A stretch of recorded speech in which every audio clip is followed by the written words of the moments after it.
மாண்புமிகு அமைச்சரே, மணக்கும் சந்தனமே, தேனினும் இனியவரே, கட்டி கரும்பே, கருப்பட்டி இனிப்பே, விண்ணை அடைந்த என் அன்னை தமிழால் உம்மை வணங்கி நெஞ்சம் நிறைந்த மகிழ்வாள் வருக வருக என பள்ளியின் சார்பாக வரவேற்கிறேன்.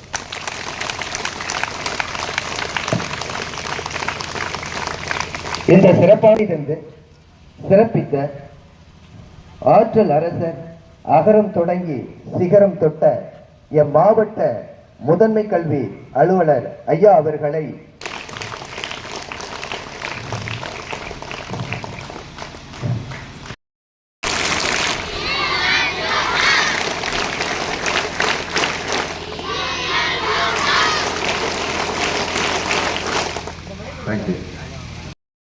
மிதிவண்டிகளை வழங்க இருக்கிறார்.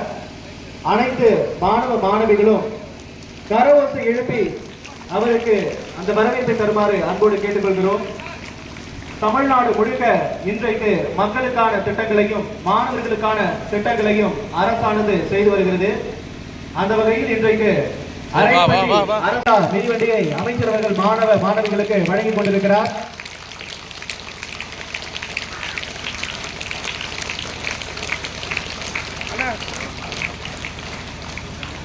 எங்கள் பள்ளியில் விலையில்லா ஜோரனிடம் சென்று பல சின்னஞ்சிறு கதைகள் பேசி மனம் வாடி துன்பமிக உழன்று பிறர் வாழ பல தேர்தல் செய்து நிறைய கூட பருவம் எய்தி கொடுங்கூற்றுக்கிரணம் ஆகும் பல வேடிக்கை மனிதர்களைப் போல நான் வீழ்வேன் என்று நினைத்தாயோ என்ற என் தமிழ் புலவன் பாரதியாரை வணங்கி எனக்கு உதித்தெழுந்த உதய சூரியனே, ஆழமுடி சட்டம் என்ற சுடர் விளக்கே, எங்கள் மண்ணின் எடுத்துக்காட்டே, ஐயா நாதனே, அன்பின் வழி உண்மை நாதனே, ஆழமுடி கண்டெடுத்த புண்ணிய நாதனே, சமூக நீதி காக்க புறப்பட்ட இளைஞனே, புகழ் கண்டு மயங்காத திராவிட காவலனே, கல்விக்கு வழிகாட்டிய கலைஞரின் போர்வாளே, எங்கள் பள்ளியையும் உயர்த்தி விட்டாய் என்று சொல்லாலே, கதிரவனுக்கு முன்பே காலையில் விழிப்பாய், கல்வி கூடங்களின் தேவைகளை உடனே முடிப்பாய், அறிவாலயம் சென்றாலும் எங்களுக்காக உழைப்பாய், அதிவேகமாய் சென்றாலும் அன்பாய் சிரிப்பாய், ஊரங்கம் கேட்டது உன்னது புகழ், அதை பாடாதோ எனது இதில் சிங்க தமிழனுக்கு சிங்க தமிழெடுத்து சிந்தனையில் சொல்தெடுத்து சிங்கார பூவிதத்து பள்ளி திட்டுகள் சேர்த்து வாழ்த்துகிறோம் வாழிய பல்லாண்டு.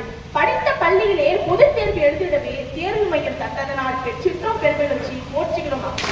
இன்றைக்கு விலையில்லா மிதிவண்டி வழங்குவதற்காக நமது அரையப்பட்டி அரசு மேல்நிலை வந்திருக்கக்கூடிய நம்முடைய மாண்புமிகு தமிழ்நாடு பிற்படுத்தப்பட்ட வளத்துறை அமைச்சர் திரு சிவவி மெய்யநாதன் அவர்களின் உழைப்பு என்பது சாதாரண உழைப்பாக நம்மால் கடந்து போக முடியாது. அவரது கழுத்து வலி கூறிவிடும். வலியை பற்றி அல்ல, மரமடைக்கு முதல் மயிலாடுதுறை வரை சென்று மக்களின் திட்டங்களை செய்கின்ற மக்கள் செல்ல பிள்ளை என்று நடைப்பயணத்தில் கூட நடைப்பயிற்சியில் கூட நான் முதல்வன் திட்டத்தில் வெற்றி பெற்று இருக்கக்கூடிய இளைஞர்களை சந்தித்து பொன்னாடை கொடுத்து வாழ்த்து மனம் படைத்தவர். அது மட்டுமல்லாமல் இன்றைக்கு டீ கடையில் பிரச்சனை என்றாலும் சரி, காற்றடித்து மரமிருந்து கரண்ட் என்றாலும் சரி, அமைச்சரை கூப்பிடுவோமா என்று மக்கள் உரிமையுடன் சொல்லக்கூடிய ஒரு அமைச்சராக நம்முடைய அமைச்சர் இன்றைக்கு திகழ்ந்து கொண்டிருக்கிறார். அது மட்டுமல்லாமல் இன்றைக்கு விலையில்லா மிதிவண்டி வழங்க வருகை தந்திருக்கும் நம்முடைய அமைச்சர் ஒரு காலத்தில் எதிர்கட்சி சட்டமன்றத்தில் வரிசையில் இருக்கின்ற பொழுது இதே போல மிதிவண்டி வழங்கிய பொழுது அவர் அத்துமீறி இன்றைக்கு மிதிவண்டிகளை வழங்கிவிட்டார் என்று அவர் மீது பொய் வழக்குகள் போடப்பட்டது. ஆனால் அந்த பொய் வழக்குகளை தகர்த்தெறிந்து இன்றைக்கு அவருடைய துறையின் கீழேயே இந்த விலையில்லா மிதிவண்டிகளானது அனைத்து பள்ளிகளிலும் வழங்கப்பட்டு வருகிறது என்றால் அவரது உழைப்பு என்பது சாதாரண உழைப்பாக நம்மால் கடந்து போக முடியாது. ஏனென்றால் இன்றைக்கு நம்ம அனைவருக்கும் ஒரு முன்மாதிரியாக நான் கலைஞர் தொலைக்காட்சியில் கிட்டத்தட்ட 8 வருடங்களுக்கு மேலாக செய்தி வாசிப்பாளராக பணிபுரிந்திருக்கிறேன். எத்தனையோ சட்டமன்ற உறுப்பினர்களின் பெயர்களையும் அமைச்சரின் பெயர்களையும் மக்களவை மாநிலங்களவை உறுப்பினர்களின் பெயர்களையும் பேசியிருக்கிறேன். ஆனால் ஒரு புல்லட்டின், அதாவது ஒரு செய்தியில 45 செய்திகள் இருக்கும் ஒரு புல்லட்டின் படிக்கும் பொழுது சோர்ந்து விடுவோம். ஒரு 1200 மீட்டர் ஓட்டப்பந்தயம் ஓடினால் எப்படி நம்முடைய உடல் சோர்வு ஏற்படுமோ அதே போல செய்தி வாசிக்கும் பொழுதும் நமக்கு அந்த உடல் சோர்வு ஏற்படும். அப்பொழுது இவருடைய செய்தி வருகின்ற பொழுது, அமைச்சர் மெய்யநாதன் என்று வருகின்ற பொழுது நான் புத்துணர்வுடன் அடுத்த செய்தியை படிப்பதற்காக செல்வேன். ஏன்னா இவர் நம்முடைய அடையாளம் அப்படிங்கிறது என் மனசுல பதியும். அப்பவே பக்கத்துல இருக்க ஆங்கர்ஸ்லாம் கேட்பாங்க, உங்க ஊர் செய்தியோட உங்க அமைச்சர் செய்தியோட நல்லா படிக்கிறீங்க அப்படின்ட்டு. ஏன்னா அந்த மாதிரி நம்ம இடத்திலிருந்து நம்முடைய அடையாளமாக மாறி இருக்கக்கூடிய அமைச்சர் அவர்கள் சட்டமன்றத்தில் தன்னுடைய இருக்கைக்கு நிரந்தர அனுமதியை பெற்றுவிட்டு இன்றைக்கு வந்திருக்கிறார். அவரை வருக வருக என்று உங்களது கரகோஷத்துடன் பேசுமாறு